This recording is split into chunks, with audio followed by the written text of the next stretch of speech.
Hello class, today I am going to teach you your book Hornbill's chapter 5, The Ailing Planet, The Green Moment's Role, part 2.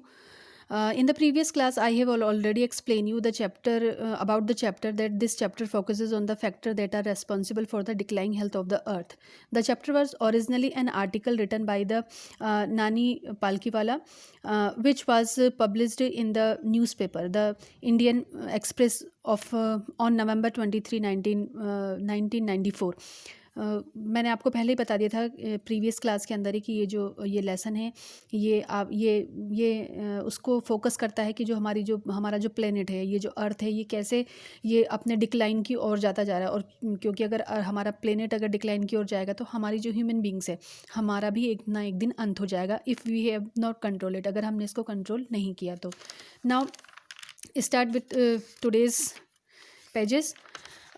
In the part 2, uh, uh, Brand Commission was one of the early international commission who dealt with question and ecology and environment. They commissioned Mr. L.K. Jha as one of their commission member who was an Indian citizen.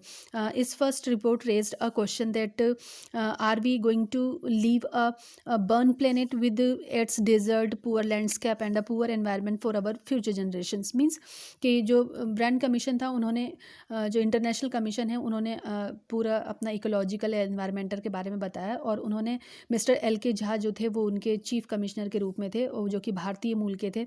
उन्होंने एक question put up किया लोगों के आगे कि क्या हम अपने आने वाली जनरेशन के लिए हम क्या एक जली हुई प्लेनेट को छोड़कर जाएंगे या रेगिस्तान छोड़कर जाएंगे, या हम अपने बच्चों को या अपने आने वाले जनरेशन को क्या दे के जाएंगे।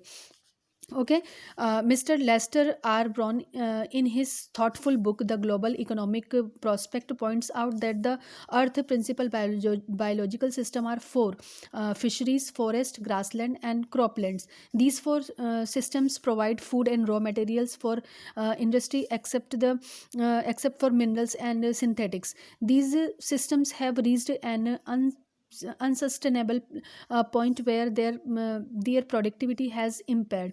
With this, fisheries will collapse, the forest will slowly disappear, grassland will turn into the barren wasteland, and the cropsland will remain worse. Overfishing is very common nowadays, where people are becoming protein conscious. In poor countries, fisheries forests are being cut down on a large scale to obtain wood for cooking. In some areas, firewood is more costly than food. Many species are under destruction in tropical forest. Means आगे वो ये कहना चाह रहे हैं कि जो mister Lester are brown थे, उन्होंने एक बुक लिखी थी। उस बुक का नाम था ग्लोबल इकोनॉमिक प्रोस्पेक्ट। उन्होंने उस बुक के अंदर उन्होंने बताया था कि जो हमारे जो अर्थ है उसके जो प्रिंसिपल बायोलॉजिकल सिस्टम उन्होंने 4 बताए थे। एक तो था मछली पालन यानी फिशरीज, उसके बाद फॉरेस्ट हमारे जो जंगल हैं वो, ग्रासलैंड जो घास के जो लैंड है वो, और ऊपर से फिर जो 4th पार्ट था वो था क्रॉपलैंड जिसमें हम खेती करते हैं। और ये जो 4 पार्ट्स थे, ये क्या करते हैं, हमको हमारी इंडस्ट्रीज़ को रॉ मटेरियल प्रोवाइड करते हैं, केवल मिनरल्स और सिंथेटिक्स को छोड़कर। और ये धीरे धीरे इनका अंत होता जा रहा है। एक दिन ऐसा समय आएगा कि जो अंधाधुंध जो ये मछली पालन किया जा रहा है, और लोग जो प्रोटीन कॉन्शियस हो गए, जो मछली लोग इतना ज़्यादा खाने लगे हैं, इतना ज़्यादा मछलियों को मारा जाना लगा है कि एक दिन ऐसा आएगा कि जो मछलियाँ हैं वो सब ख़त्म हो जाएंगी, जो सारे जंगल्स हैं वो ख़त्म हो जाएंगे, और जो जितने भी ग्रासलैंड्स हैं वो बिल्कुल क्या बोलते हैं, बंजर भूमि के अंदर वो परिवर्तित हो जाएंगे, और खेती की जो ज़मीनें हैं वो भी बिल्कुल वर्स हो जाएगी। मतलब फिर कुछ नहीं बचेगा हमारे लिए। Now, it has been well said that forest precedes mankind, desert follow. The world's ancient parsimony of tropical forest is now eroding at the rate of 40 or 50 million acre a year, and the growing use of dung for burning deprives the soil of an important natural fertilizers. The World Bank estimate that a 5-fold increase in the rate of forest planting is needed to cope with the expected firewood demand. अब आगे ये बताया गया कि जो मानव जाति है वो मानव जाति ही जो प्लेनेट को अंत की तरफ लेकर लेकर जा रही है। और इतना ज़्यादा जंगलों को काटा जाने लगा है कि अब क्या हो गया है कि हमको एक एस्टिमेट, एक अनुमान लगाया गया है कि 5 फोल्ड इंक्रीज, हमको जितना हम काट रहे हैं उसका 5 गुना अगर हमको फॉरेस्ट प्लांटिंग करना होगा, अगर हमको बचना है। तो अगर हम ऐसा नहीं करते हैं तो जो हमारी जो फायरवुड की जो डिमांड है, हम तो उसको भी पूरा नहीं कर पाएंगे। Okay, forest and deserts come first in order in comparison of human. The ancient inheritance of tropical forests is constantly wearing away the rate of 40 or 50 million acres a year. Also, the burning of dung is preventing the soil to become natural fertilizer. To meet the need for firewood demand, there is a need to increase the rate of forest plantation by 5-fold by the year 2020. We are losing the forest closer to an acre and a half to a second, according to the James Speth, president of the World Resources Institute. Means ये इस वाले जो para है, इसके अंदर, इस para के अंदर भी यही समझाया गया है कि हम फॉरेस्ट का जो विनाश करते जा रहे हैं। और साथ ही में जो गोबर होता है, गोबर से जो फ्यूल बनाया जा रहा है, तो जो खाद पृथ्वी के अंदर, जो फर्टिलाइज़र भूमि के अंदर जाना चाहिए था, वो नहीं जा पा रहा है। तो हमारी भूमि भी ख़राब होती जा रही है और हमारे जंगलों का भी विनाश होता जा रहा है। और ऐसे में हमको क्या करना है कि हमको 5 फोल्ड फॉरेस्ट, मैंने आपको अभी ऊपर एक्सप्लेन किया कि 5 गुना अगर हम ऐसा लगाएंगे तो ही हम अपनी पृथ्वी को बचा पाएंगे, अदरवाइज़ हम नहीं कर पाएंगे ऐसा। और अगर हम जेम्स स्पेथ, जो कि president of world resources institute के प्रेसिडेंट हैं, उनका ये कहना है कि हमको लगभग 1.5 एकड़ पर सेकंड हमको फ्यूल्स की ज़रूरत होती है। और उसको पूरा करने के लिए उन्होंने एक ही चीज़ बताई है कि हम उसको 5 फोल्ड जो उसका 5 गुना हम ईयर 2000 तक हमको प्लांटेशन करना होगा। According to the Article 48A of the Constitution of India, the state should try to protect and improve the environment and must protect the forest and wildlife of the country. But the painful fact is that laws are not followed in India. For example, casteism and untouchability and bonded labor, they are abolished but still are followed shamelessly over the last 4 decades. India is losing forest at the harmful rate of 3.7 million acre a year, as per the report of Parliament's estimate committee. The large area of foreland is now treeless and the actual loss is estimated to be 8 times the rate given by the government of statistics. Means कहना ये चाह रहे हैं इस वाले paragraph के अंदर कि हमारे जो कॉन्स्टिट्यूशन है, हमारा जो संविधान है, संविधान के 48A के अंदर ये लिखा गया है कि हम अपने जो एनवायरनमेंट है उसको बचाएंगे और वाइल्ड लाइफ को बचाएंगे। लेकिन सबसे दुख की बात यह है कि हमारे इंडिया के अंदर जो कानून है, कानून को फॉलो ही नहीं किया जाता। यहाँ एक एग्जाम्पल भी दिया गया है कि जैसे कास्टिसिज्म, मतलब जातिवाद हुआ, अनटचेबिलिटी, छुआछूत हो गया, और बैंड लेबर, ज़बरदस्ती बंधुआ मजदूर जिसको बोलते हैं, कि अगर हम उनके लिए भी कानून बनाए गए थे, लेकिन 4 डिकेड्स तक उनको पालन नहीं किया गया। और आज भी बड़ी ही निर्लज्जता के साथ हम इन सब चीज़ों को मानते हैं। हम छुआछूत भी मानते हैं, हम जातिवाद को भी मानते हैं, और फोर्सफुली हम दूसरों सबको काम करने के लिए मजबूर भी करते हैं। तो हमारी जो इंडिया के जो जंगल्स हैं वो 3.7 मिलियन एकर्स अ ईयर, एक साल के अंदर हम लगभग इतना हम उन जंगलों को वेस्ट कर रहे हैं, उन जंगलों को काट रहे हैं।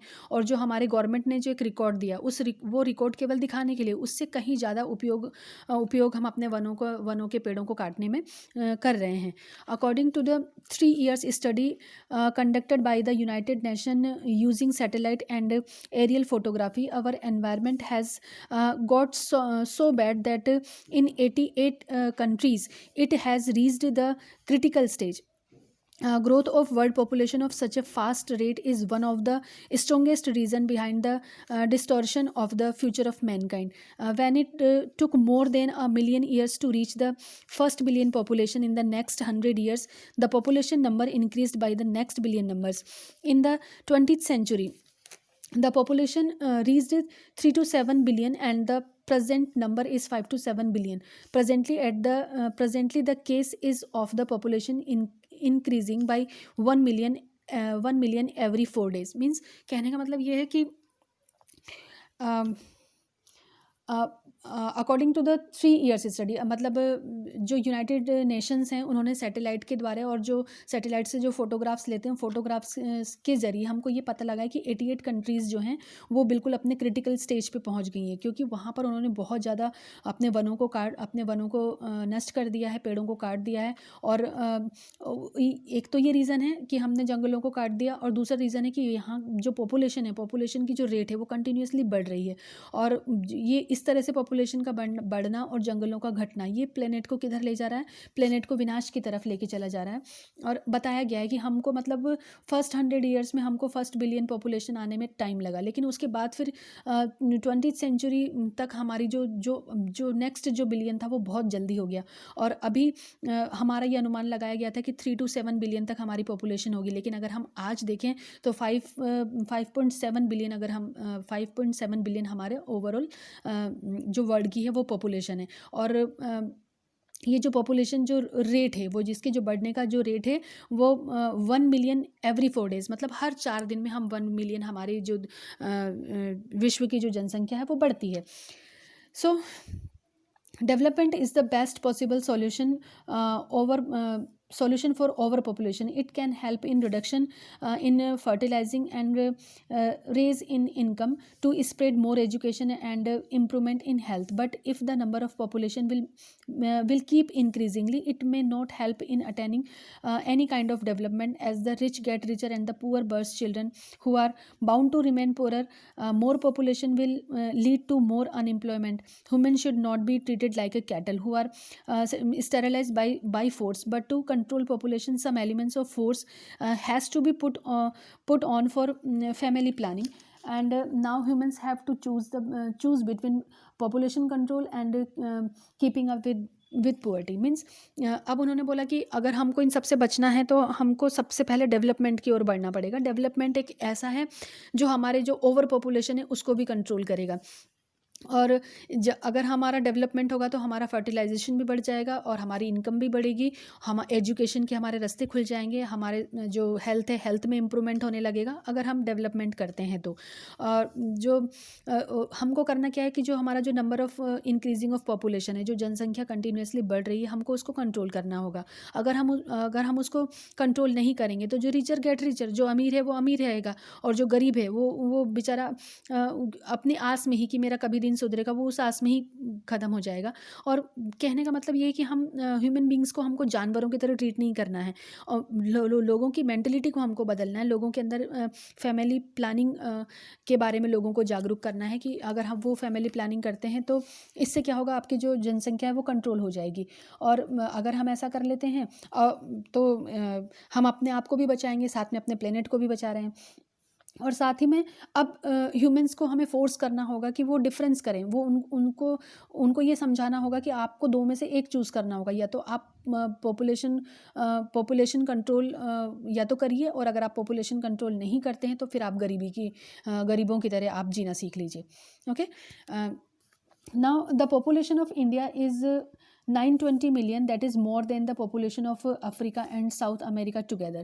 If the population is not controlled, most of the people would die in their huts with just a hope. But with time, people are now concerned about the survival of planet. We have now started to see our existence with a comprehensive view. Solving environment problems are a passport to the future and should not be seen as a remark of our death. We should see the world as a whole, not as a different part. Means अनुमानित जो जनसंख्या India की लगाई जाती है वो ये लगाई जाती है कि 920 मिलियन हमारी यहाँ की जनसंख्या होगी, जो कि अफ्रीका और अगर हम अफ्रीका और साउथ अमेरिका को दोनों को मिला लें तो उसके बराबर हमारी इंडिया की एक जनसंख्या होगी, पॉपुलेशन होगी। और अगर हमने पॉपुलेशन को कंट्रोल नहीं किया तो हम लोगों का मरना बिल्कुल निश्चित है, क्योंकि हमारा विकास नहीं हो पाएगा, हम पढ़ नहीं पाएंगे, अपनी हेल्थ को इम्प्रूव नहीं कर पाएंगे, तो हम अपने प्लेनेट को बचा ही नहीं सकते। सो ये बहुत ज़रूरी है कि हम इसको कंट्रोल करें, और केवल अपने लिए ना कंट्रोल करें बल्कि जो अपने आने वाली जनरेशन है, अपने आने वाली जनरेशन के लिए हमको ये स्टेप उठाने होंगे। In the era of responsibility towards the environment, industry plays an important role. Chairman of DuPont, Mr.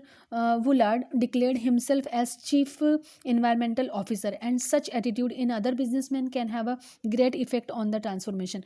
और इन्हीं सब संदर्भों के अंदर एक इंडस्ट्री जो है वो एक अपनी भूमिका निभाती है, और डू डू एक इंडस्ट्री के जो है इंडस्ट्री का नाम है डूपार्ट, और उसके जो चेयरमैन है मिस्टर वूलार्ड, उन्होंने खुद को डिक्लेयर कर दिया कि मैं एनवायरमेंटल ऑफिसर हूँ, और उनका जो एटीट्यूड था वो बाकी दूसरे बिजनेसमैन जो हैं उनको बदलने में बहुत ही ज़्यादा इफ़ेक्टिव रहा. Sorry.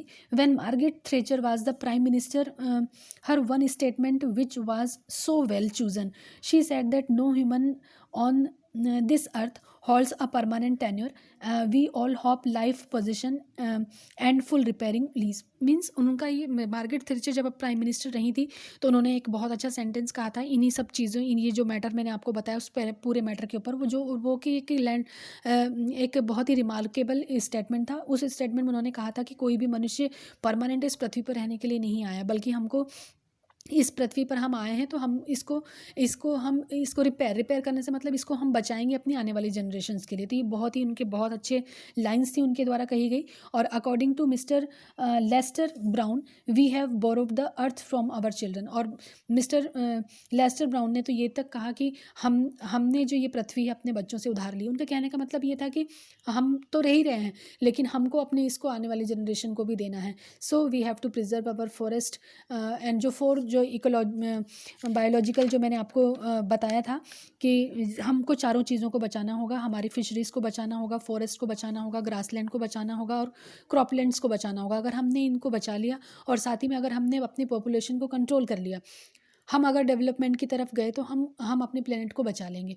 क्योंकि डेवलपमेंट जब होगा तो हमको एजुकेशन मिलेगी हमें एजुकेशन मिलने लगेगी और हमारी हेल्थ इम्प्रूव होगी.